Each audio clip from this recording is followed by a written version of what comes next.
the alarm automation business as a jigsaw puzzle. You have several options. You could just sit there and cram that puzzle in over the next day, or you could just, at your leisure, put a piece here, put a piece there, whatever. If your business life is a jigsaw puzzle, you have two choices also.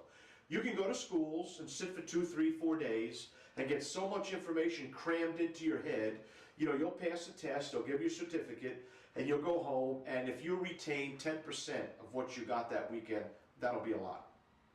But at the same token, you don't want to learn by the seat of your pants over the course of 10 years by fitting in a piece here, a piece there, whatever, and learning through the school of hard knocks, as the expression goes. Well, with the AlarmSystemsTraining.com, with 20-minute modules every day, you could just add a piece to your puzzle. And then you don't have to wait 10 years to learn it by heart, and you don't have to have it crammed in a weekend to where your brain is so saturated you can't assimilate it all. At your pace, your convenience, short modules, to the point, and that's what we do. One of the things that we'd like to encourage you to do is to not only be looking for information as to, oh, this is the right way to do it. And that's what we're going to present. We're going to obviously present the right way of doing things. But we're going to do more than that. We're going to explain the reasons why you should do things a certain way. When people understand the reasons behind things, it makes cooperation so much easier, especially if you're dealing with new employees or perhaps somebody doesn't know anything about the business. It's one thing to say, go do this, and just expect obedience.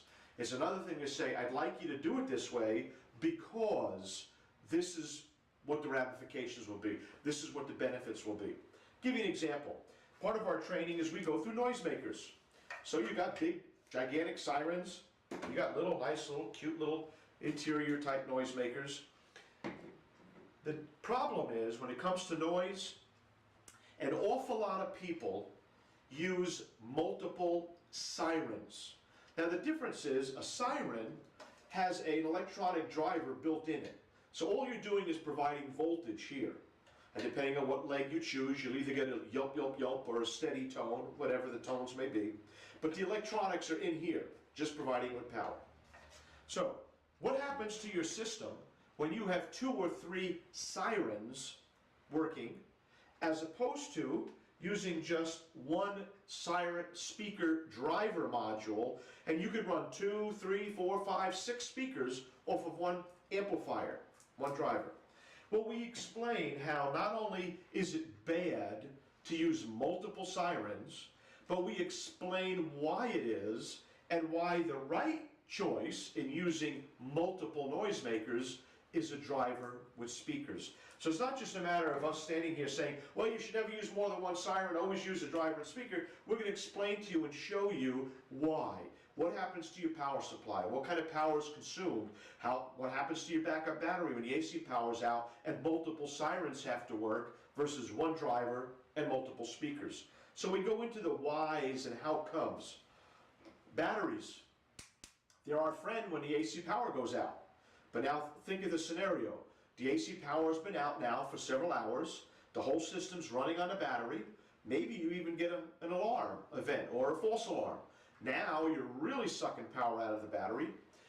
Now the key is, when the AC power comes back on again, and this battery is not a sociable fella, when he wants to get recharged because he's weak, he tells the other electronics, the heck with you, I want what I want. And what happens when he wants to get recharged to your entire system? So we not only tell you, yes, add up your arithmetic, do your power equation, but we explain what happens to your system when the battery's weak and why you have to plan that. You have to figure worst case scenario. And guaranteed, I'm not just throwing, guaranteed, 95% of the systems out there are grossly underpowered when it comes to recharging the battery and keeping your system up and functioning properly.